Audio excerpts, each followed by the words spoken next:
തദ്ദേശ തെരഞ്ഞെടുപ്പിലേക്കുള്ള നാമനിർദ്ദേശ പത്രികകളുടെ സൂക്ഷ്മ പരിശോധന തുടരുന്നു. സൂക്ഷ്മ പരിശോധനയ്ക്ക് ശേഷം അന്തിമ പട്ടിക പ്രസിദ്ധീകരിക്കും. തിങ്കളാഴ്ചയാണ് സ്ഥാനാർത്ഥിത്വം പിൻവലിക്കേണ്ട അവസാന തീയതി.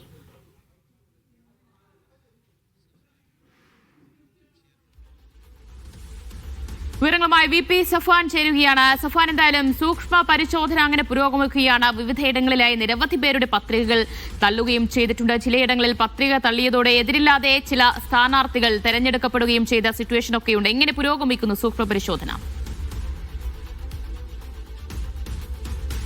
ദിവ്യ, രാവിലെ 10 മുതൽ തന്നെ സംസ്ഥാനത്തിന്റെ വിവിധ കേന്ദ്രങ്ങളിൽ സൂക്ഷ്മ പരിശോധന ആരംഭിച്ചിട്ടുണ്ട്. അതായത് റിട്ടേണിംഗ് ഓഫീസർ വരണാധികാരികളാണ് സൂക്ഷ്മ പരിശോധന നടത്തുന്നത്. സംസ്ഥാനത്ത് ആകെ ഈ നവംബർ 14 മുതൽ ഇന്നലെ വരെ 1,64,000 നാമനിർദ്ദേശ പത്രികകളാണ് ലഭിച്ചിരുന്നത്. അതിൽ 1,10,000-ൽ താഴെ സ്ഥാനാർത്ഥികളും ഉണ്ടായിരുന്നു. ഇതിന്റെ കൃത്യമായ സൂക്ഷ്മ പരിശോധന രാവിലെ മുതൽ നടന്നുകൊണ്ടിരിക്കുന്നത്. ഇതിന്റെ കൃത്യമായ ഒരു കണക്ക് തെരഞ്ഞെടുപ്പ് കമ്മീഷൻ പുറത്തുവിട്ടിട്ടില്ല.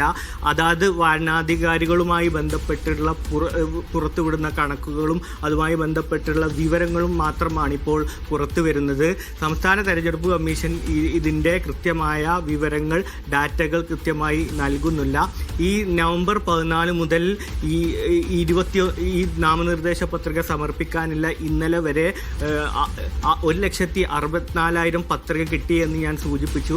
അതിൽ 1,00,000 പത്രികകളോ 1,00,000-ന് മുകളിൽ പത്രികകളും ലഭിച്ചത് അവസാനത്തെ 2 ദിവസവുമാണ്. ഇത് സൂചിപ്പിക്കുന്നത് അവസാന ഘട്ടമായപ്പോൾ പോലും ഈ സ്ഥാനാർത്ഥി നിർണയവുമായി ബന്ധപ്പെട്ട് പല പ്രശ്നങ്ങളും പല കേന്ദ്രങ്ങളിലും പല തദ്ദേശ സ്ഥാപനങ്ങളിലും ഇപ്പോഴും നിലനിൽക്കുന്നുണ്ട്. 1,64,000 പത്രികകൾ എന്ന് പറയുന്നത് വലിയ ഒരു സംഖ്യയാണ്. പല സ്ഥലത്തും കോൺഗ്രസ് ആണെങ്കിലും CPM ആണെങ്കിലും സ്ഥാനാർത്ഥി നിർണയം പൂർത്തിയാക്കാത്തതിൻ്റെ പശ്ചാത്തലത്തിൽ കൂടുതൽ സ്ഥാനാർത്ഥികൾ നാമനിർദ്ദേശം നൽകിയ ഒരു അവസ്ഥ കൂടിയുടെ പശ്ചാത്തലത്തിലാണ് ഈ നാമനിർദ്ദേശ പത്രികകളുടെ എണ്ണം ഇത്രയും കൂടാൻ കാരണമായി കണക്കാക്കുന്നത്.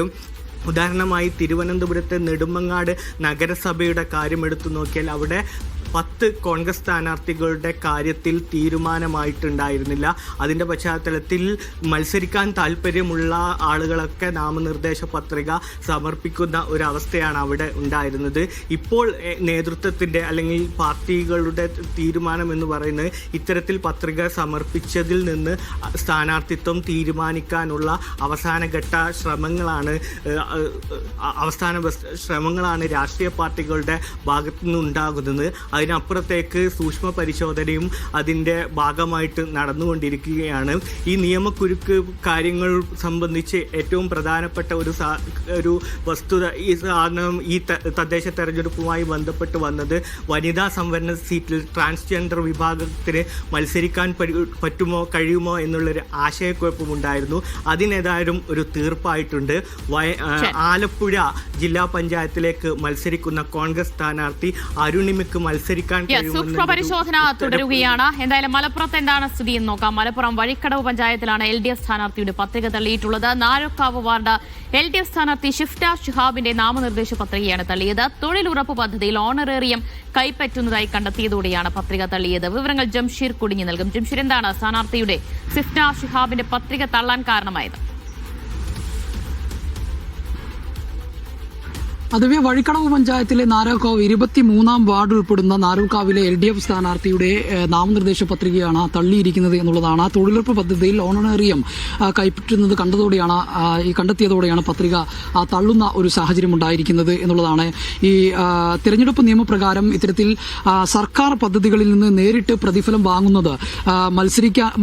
വാങ്ങുന്നവർ മത്സരിക്കാൻ ചില സാഹചര്യങ്ങളിൽ അർഹരല്ലെന്ന് കണ്ടെത്തിയ ഒരു പശ്ചാത്തലത്തിലാണ് ഇത്തരത്തിൽ ഇപ്പോൾ LDF സ്ഥാനാർത്ഥിയുടെ നാമനിർദ്ദേശ പത്രിക തള്ളുന്ന ഒരു സാഹചര്യം ഉണ്ടായിരിക്കുന്നത്. ഈ സ്ഥാനാർത്ഥി തൊഴിലുറപ്പ് പദ്ധതിയിൽ നിന്ന് ഓണറേറിയം കൈപ്പറ്റുന്നതായി രേഖകളിൽ തെളിയിച്ചതോടെയാണ് റിട്ടേണിംഗ് ഓഫീസർ ഈ പത്രിക തള്ളുന്ന ഒരു സാഹചര്യം ഉണ്ടായിരിക്കുന്നത്. ഏതായാലും ഈ വാർഡിൽ ഇപ്പോൾ ഈ സ്ഥാനാർത്ഥി ഏറെ പ്രചരണ രംഗത്തൊക്കെ സജീവമായിരുന്നു.